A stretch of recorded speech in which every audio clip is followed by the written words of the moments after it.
हैं। अच्छा, कुछ लोग कहते हैं नरक और स्वर्ग यही हैं। नरक और स्वर्ग का इस धरती पे तो टेलर है, वानगी। जैसे इटावा में जब हम किसी मरीज को ले जाएं और मरीज ज्यादा सीरियस हो तो फिर इटावा वाले कह देते हैं कि आप आगरा ले जाओ, और जब आगरा भी कवर नहीं होता तो फिर वो कहता है दिल्ली ले जाओ। जब दिल्ली में भी कवर नहीं होता तो फिर वो कहता है विदेश ले जाओ, वहां से भी अच्छा कहीं हो। तो जो विदेश में है, जो दिल्ली में है, जो आगरा में है और जो इटावा में है, उसी शाखा का एक छोटा सा क्लिनिक जो है बसरेहर में भी है। लेकिन बसरेहर में वो नहीं है जो इटावा में है, वो सुविधा नहीं है। ऐसे ही हमने कुछ यदि बहुत ज्यादा इकट्ठे हो गए हमारे बुरे कर्म, तो उसके पीड़ा और पाप को भोगने की क्षमता इस शरीर में नहीं है पूरी तरह, क्योंकि इस पे तो ज्यादा चोट पड़ेगी तो बेहोश हो जाएगा, ज्यादा चोट पड़ी तो बेहोश हो जाएगा, और ज्यादा पड़ेगी तो मर जाएगा। लेकिन जो अभी कर्म बाकी पड़े हैं बहुत सारे, उनको कैसे भोगेगा? तो ऐसे ही वो जो शरीर होते हैं उन लोकों में जो शरीर होते हैं वो इससे कुछ भिन्न होते हैं कि चोट तो पड़ेगी, पीड़ा तो होगी, लेकिन मर नहीं सकता, क्योंकि जब तक वो कर्म भोग नहीं लेगा।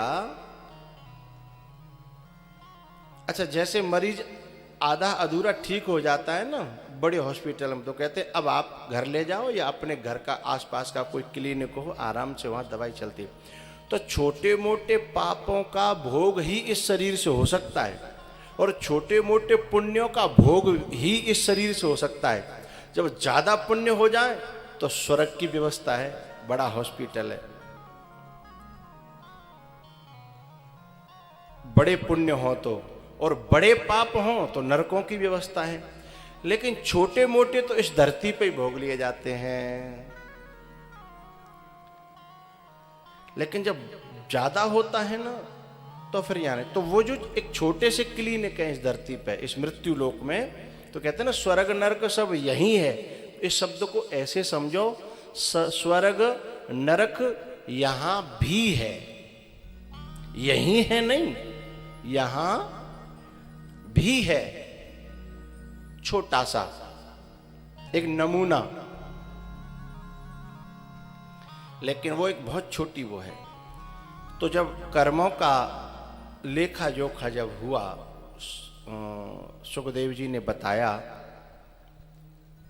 तो परीक्षित जी तो घबरा गए, क्योंकि हम जाने अनजाने में दिन और रात हमसे अपराध होते ही रहते हैं।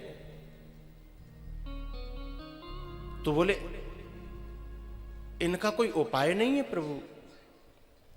बोले है, क्योंकि प्रत्येक रोग की दवाई भी है।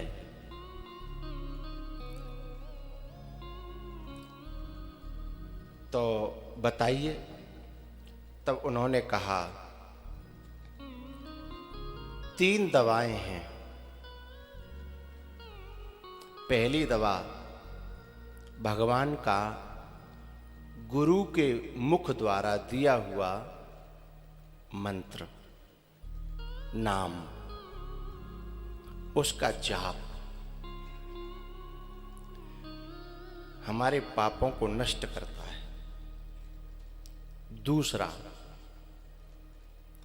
महापुरुषों की सन्निधि, सेवा, आश्रय, गुरुओं का आश्रय, सेवा, सन्निधि,